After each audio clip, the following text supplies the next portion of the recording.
ओम अज्ञानतिमिरान्धस्य ज्ञानाञ्जनशलाकया चक्षुरुन्मिलितं येन तस्मै श्री गुरुवे नमः। जय श्री कृष्ण चैतन्य प्रभु नित्यानंद श्री अद्वैत गदाधर शिवासादि गौर भक्तवृंद। हरे कृष्ण कृष्ण कृष्ण हरे हरे, हरे राम राम राम हरे हरे। 9.25 परम गुह्य ज्ञान अध्याय का नाम है यान्ति देवव्रता देवान् पितॄन् यान्ति पितृव्रता भूतानि यान्ति भूतेज्या यान्ति मद्याजिनो अपि माम। तो भगवान कह रहे हैं इस श्लोक में कि जो जिसकी पूजा करते हैं उसके अनुसार उनका निश्चित होता है कि वो कहाँ जाएंगे, है ना। तो यहाँ भगवान देवताओं के बारे में कह रहे हैं, पितरों के बारे में कह रहे हैं, भूत प्रेतों के बारे में कह रहे हैं, अपने बारे में कह रहे हैं। क्योंकि लोग जो हैं इस दुनिया के वो अलग अलग प्रकार की पूजाएं करते हैं। व्यासदेव जी ने जो 18 पुराण लिखे हैं, तो 18 पुराण 6 3 कैटेगरी में लिखे गए हैं।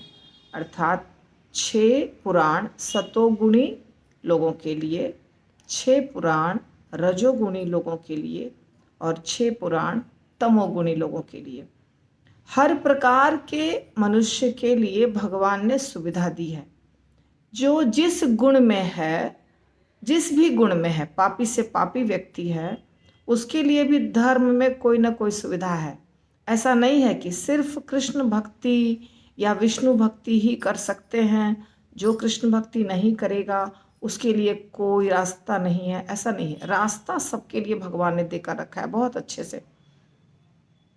तो देवताओं की पूजा भी कर सकते हैं, पितरों की पूजा भी कर सकते हैं, भूत प्रेतों की पूजा भी कर सकते हैं, किसी की भी पूजा कर सकते हैं, भक्ति कर सकते हैं।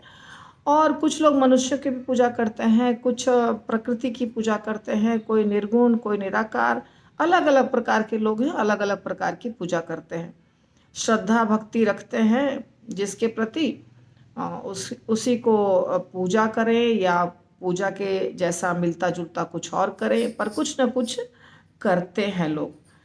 तो यहाँ स्पष्ट रूप से बताया गया है कि जो यान्ति यानी जाते हैं, श्रील प्रभुपाद की जय, यान्ति जाते हैं देवव्रता, देवताओं का जो व्रत करते हैं, उपासना करते हैं, देवताओं के जो उपासक करते हैं वो देवव्रता। देवान कहाँ? देवताओं के पास। पितरीन जो पितर लोग हैं, जो हमारे पितर जहाँ रहते हैं, वो पितर एक लोक होता है। तो जो पितरीन की पूजा करते हैं यानी पितरों की पूजा करते हैं, पितरीन, वो कहाँ जाते हैं? पितृव्रता, पितरों के उपासक जाते हैं पितरीन, पितरों के पास। पितरीन यानी पितरों के पास, और पितृव्रता पितरों के उपासक। जैसे देवव्रता देवताओं के उपासक, वैसे पितृव्रता पितरों के उपासक। भूतानी, भूतानी यानी भूत प्रेत। वैसे भूत हम भी हैं, जीवात्मा को भूत कहा जाता है, परंतु यहाँ भूतानी का अर्थ है भूत प्रेत, जिनको शरीर नहीं प्राप्त है, जिनको शरीर नहीं मिलता है, सिर्फ आत्मा के रूप में वो घूमते हैं। कोई एक पंच तत्व में से कोई एक सहारा उनको मिलता है। जैसे 5 चीज़ें हैं ना, हवा, पानी, अग्नि, वायु, आकाश। कोई एक सहारा रहता है उनके पास, और शरीर नहीं रहता है। इच्छाएं रहती हैं, मन रहता है, पर शरीर नहीं रहता है। उसको कहा जाता है भूत प्रेत पिशाच इत्यादि। तो जो भूतों की पूजा करते हैं, भूतेज्या, इज्या यानी पूजा, इज्या यानी पूजा करना। तो भूतेज्या जो भूतों को पूजते हैं या जो उनके उपासक हैं, वो कहाँ जाते हैं? भूत के पास, भूतों के पास, उनका जो भी स्थान है रहने का, वहाँ जाते हैं। और यान्ति मद्याजिनो, याजिना यानी भक्ति करना, पूजा करना, याजिना भक्तगण। तो भक्तगण मध्य, भगवान कह रहे हैं मत मेरे पास आते हैं, जो भक्तगण है वो मेरे पास आते हैं। यान्ति मद्याजिनो अपि माम, माम यानी मेरे पास।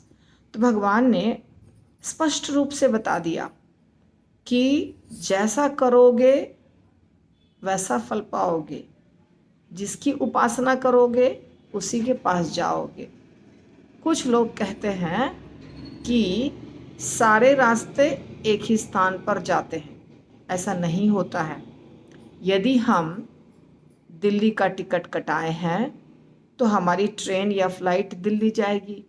यदि हम केरला का टिकट कटाए हैं तो हमारी ट्रेन या फ्लाइट केरला जाएगी। अब दिल्ली बिल्कुल अलग है और केरला कहाँ है? बिल्कुल अलग, साउथ में। दिल्ली है नॉर्थ में। यदि हम असम का टिकट कटाए हैं तो किधर जाएगी हमारी ट्रेन या फ्लाइट? हमारी ट्रेन या फ्लाइट जाएगी पूरब दिशा की तरफ, जहाँ असम है। तो अलग अलग दिशाएं हैं, अलग अलग डेस्टिनेशन है या गंतव्य स्थान है। उसके हिसाब से हम तैयारी करके टिकट खरीदते हैं और फिर वो गाड़ी या फ्लाइट या कुछ भी जो साधन है वो वहाँ हमको पहुँचाती है। इसी प्रकार हम जब पूजा पाठ करने बैठते हैं, भक्ति भी करने बैठते हैं, तो मन चंचल नहीं होना चाहिए। जैसे हमने अगर निश्चित कर लिया कि हमको गोलोक धाम जाना है, हमको कृष्ण के पास जाना है, हमने डिसाइड कर लिया, इस संस्था में आकर प्रभुपाद के बुक्स को पढ़कर ज्ञान प्राप्त करके कृष्ण के लीलाओं से आकर्षित होकर के, प्रभावित होकर के, इंस्पायर होकर के हमारे मन में ये निश्चित हो गया कि हमको कृष्ण के पास जाना है। ठीक है।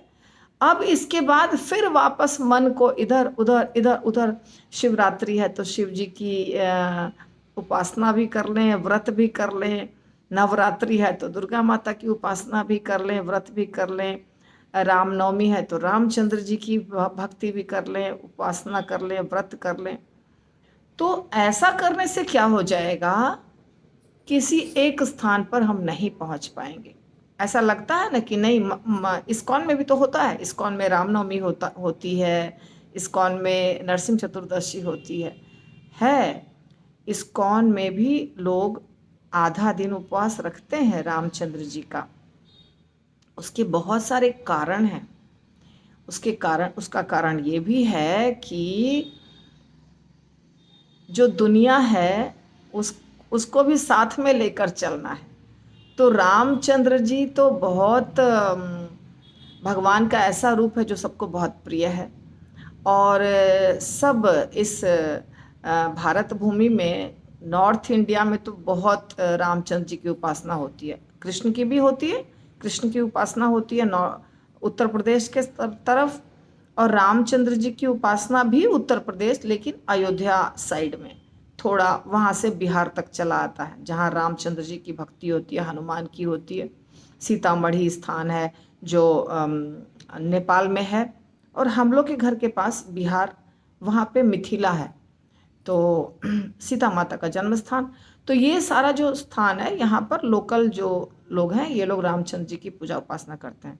हम यदि करेंगे तो कुछ गलत नहीं है, लेकिन हमारा इष्ट एक होना चाहिए। पूरी भक्ति और निष्ठा एक पॉइंट पर केंद्रित करेंगे तो उसमें तीव्रता आएगी। और जब आप शरीर त्यागेंगे तो भगवान को पता रहेगा कि हमको यमदूत भेजना है कि विष्णुदूत भेजना है कि गोलोक धाम के वासियों को भेजना है इसको लाने, कि साकेत धाम के वासियों को भेजना है। कहाँ ये जाएगा, कहाँ जाना चाहता है? अगर रामचंद्र जी के लोक में जाना है तो साकेत धाम के वासी आएंगे, अगर कृष्ण के लोक में आना है तो गोप बालक बालिकाएं आएंगी, यदि शिव जी के लोक में जाना है तो कैलाश पर्वत से कोई आएगा, यदि दुर्गा माता के लोक में जाना है तो फिर दुर्गा माता के जो सहगण हैं, जो उनके साथी हैं, वो आएंगे। तो अगर हम ऐसे ही बिना सोचे समझे बस कुछ भी करते जाएंगे तो भगवान को भी पता नहीं चलेगा कि आप जाना कहाँ चाहते हैं, हम जाना कहाँ चाहते हैं।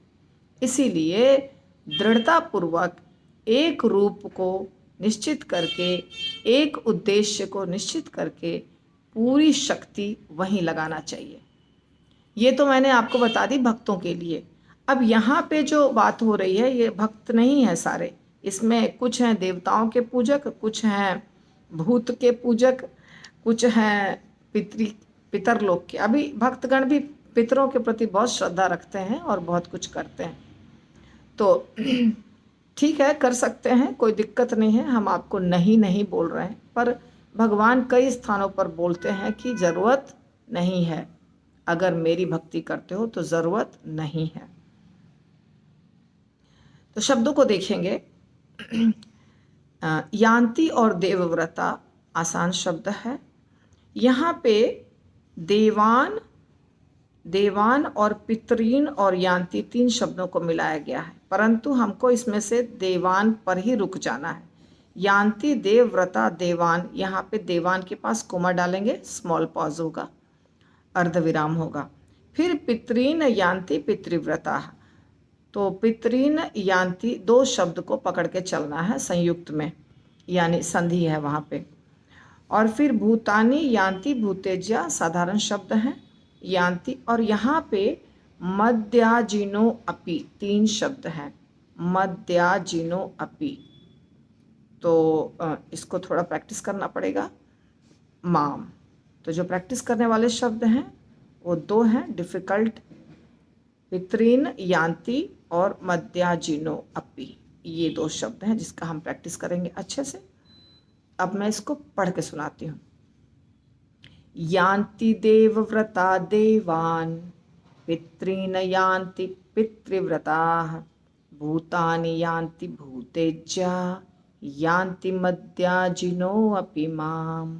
यान्ति देवव्रता देवान, पितॄन यान्ति पितृव्रताः, भूतानि यान्ति भूतेज्या, यान्ति मध्याजिनो अपि माम्।